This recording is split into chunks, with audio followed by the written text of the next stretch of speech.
Bonjour, c'est Gilles du site boursicoté.com. Voici l'analyse technique du CAC 40 pour cette journée du mardi 21 mai 2013, avec encore une phase de hausse puisque malgré une ouverture en baisse, eh bien, le CAC 40 clôture à 4036,18, le plus haut du jour, donc ce qui lui adjuge un gain de 0,33%. Alors ça c'est assez intéressant, 0,33% avec 13,33. Il y a beaucoup de 3 dans ce résultat. Gagné donc par rapport au cours de clôture d'hier. Bon, je reste un petit peu là-dessus parce qu'il n'y a pas grand-chose de nouveau à dire sur cette analyse.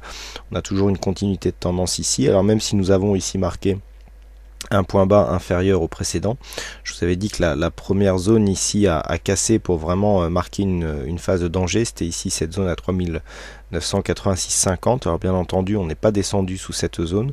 Il y a une petite phase ici de baisse sur la journée. Bon, sur la matinée, je vous avais indiqué les points à surveiller sur l'analyse intraday pour confirmer ou infirmer justement ce début de tendance. Il y a eu un point d'invalidation qui est survenu et donc ce qui a provoqué une poursuite du mouvement haussier. Donc on reste ici dans la continuité, dans cette phase ici haussière, hein, donc sans grand relief, hein, une espèce de trend là qui se dessine, porté par une moyenne mobile assez rapide. Pas grand chose de neuf non plus au niveau des indicateurs, avec un RSI qui franchit allègrement sa zone, les limites de sa zone de surachat, stochastique qui lui est en surachat depuis même avant le mois de mai. Donc pour tous ceux qui étaient adeptes du proverbe sell in May and go away, pour l'instant c'est un peu raté. On est déjà le 20 mai, il n'y a toujours pas de baisse qui est arrivé. Du point de vue des volumes, on a des volumes donc tout juste dans la moyenne, hein, des volumes dans la moyenne aujourd'hui. Voilà, juste en dessous. Donc bon, du point de vue de l'évolution des volumes, on n'a pas grand chose de neuf, hein, si on fait abstraction ici de cette séance donc due aux sorcières avec de forts volumes et de cette séance-ci qui était un jour férié en France. On peut bien se rendre compte que l'évolution ici se fait dans une certaine stabilité. J'ai oublié de vous parler du MACD, le MACD qui continue à évoluer ici à la baisse alors que les cours continuent à monter.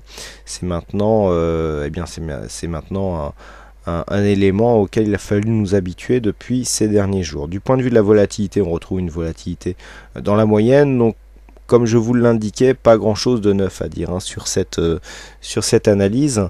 Malheureusement, on reste ici au-dessus de cette zone des 3986,50. L'objectif reste ici toujours les 4052,70. Nous avons des petits signes d'affaiblissement, comme par exemple, les volumes qui restent en moyenne plus bas que assez bas. Cette bande de Bollinger ici, supérieure qui redescend alors que la bande inférieure remonte à forte vitesse, ce qui implique donc un resserrement des bandes de Bollinger qui est souvent signe d'un essoufflement de tendance par manque de volatilité. Donc pour l'instant il y a des petits signes qui arrivent mais qui ne sont pas du tout transformés, hein. Du point de vue chartiste, on n'a aucune attaque réellement forte. On enchaîne les bougies vertes, hein. La dernière fois que nous avions eu une grosse bougie rouge, grosse enfin entre guillemets, c'était au mois d'avril, hein. Depuis là, à chaque fois que nous avons une bougie rouge, ce sont plutôt des bougies d'hésitation. Donc on continue ici dans cette phase de hausse qui, quelque part, ne nous laisse pas trop le choix si on veut prendre la tendance. Donc voilà, pas grand chose à dire de plus. Donc les points d'invalidation, ils restent les mêmes, à savoir à la baisse ici, une petite alerte, donc un petit début d'alerte sur une cassure des 3986,50 à la hausse, tant que l'on continue à casser les précédents points hauts de la veille, comme ce qui semble être le cas quasiment tous les jours depuis maintenant le début du mois. L'objectif reste ici les 4052,70, hein. Donc pour l'instant, on reste ici avec cet objectif calé sur une zone de résistance horizontale. Voilà donc ce que l'on peut dire sur cette analyse technique. Alors aujourd'hui c'est le Grim qui gagne au jeu du fixing, et puis comme nous avons un petit peu de temps, je vous propose une vue sur ma station de trading secondaire. Donc là on est sur un écran sur l'écran dont je me sers pour jouer les corrélations, et donc sur cette vue du CAC 40 en cotation future. Non, là on est sur le DAX en cotation future, donc en daily. On voit bien ici la phase de consolidation qui avait eu lieu donc entre mars et avril, et puis cette phase de hausse ici dans une certaine continuité qui a vu ici un rattrapage du DAX par rapport au CAC 40. Donc on avait détecté ici une phase de retournement, je vous avais indiqué ici lorsque l'on était en contact avec on voit bien ici la résistance qui avait été tracée sur l'analyse cash, donc avec cette fameuse étude de corrélation, et donc ce retour ici du DAX sur le CAC 40 qui a même provoqué une décorrélation dans le sens inverse. On voit bien ici, pour vous schématiser un petit peu comment marche cet indicateur, vous pouvez considérer ici que vous avez le DAX, et ici c'est la performance du CAC. Donc on voit bien que la performance du CAC ici, qui avait été de nature à surperformer, eh bien a sous-performé. Si on passe sur le CAC, on a exactement la vue inverse, à savoir ici un DAX qui avait sous-performé pendant toute cette phase de baisse, c'est assez visible, la sous-performance était latente, n'était pas très puissante, et lorsque nous avions eu ce retournement, eh bien le DAX finalement a surperformé sur le CAC. C'est comme ça qu'il faut voir cet indicateur pendant toute cette phase de hausse.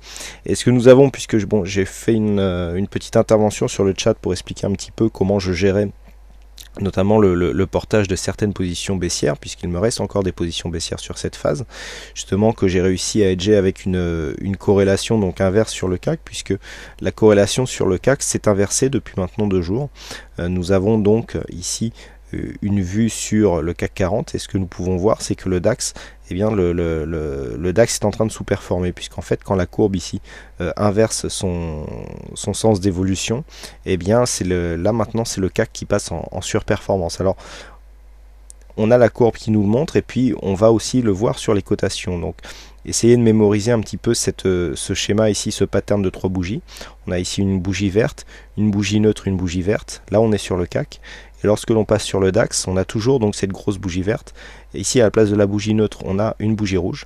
Et donc sur cette deuxième bougie ici, qui était quasiment équivalente à celle que nous avions ici sur cette première bougie, vous voyez que la bougie ici est nettement plus faible sur le DAX. Je vous refais voir le CAC, voilà. Et donc ça correspond justement à la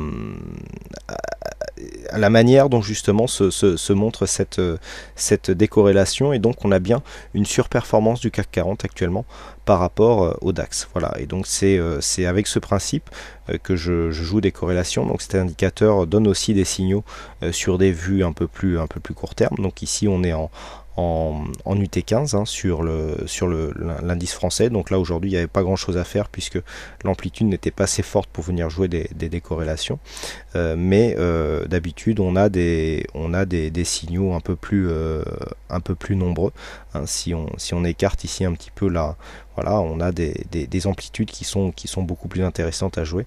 Et donc c'est ce fameux indicateur que j'essaierai de vous expliquer, enfin que je commencerai à aborder, puisqu'il ne s'aborde pas en quelques minutes, donc au prochain salon des marchés financiers, où je ferai une intervention sur les approches long short, que ce soit sur les actions ou comme ici sur les indices. Voilà donc ce que l'on peut dire sur cette analyse technique. Donc bravo encore à Le Grim pour avoir gagné ce jeu du fixing. Et puis quant aux autres, je vous souhaite à toutes et à tous une bonne soirée, bonne chance dans tous vos trades. Et on se retrouve donc dès demain pour d'autres analyses techniques en vidéo. Bonsoir à tous.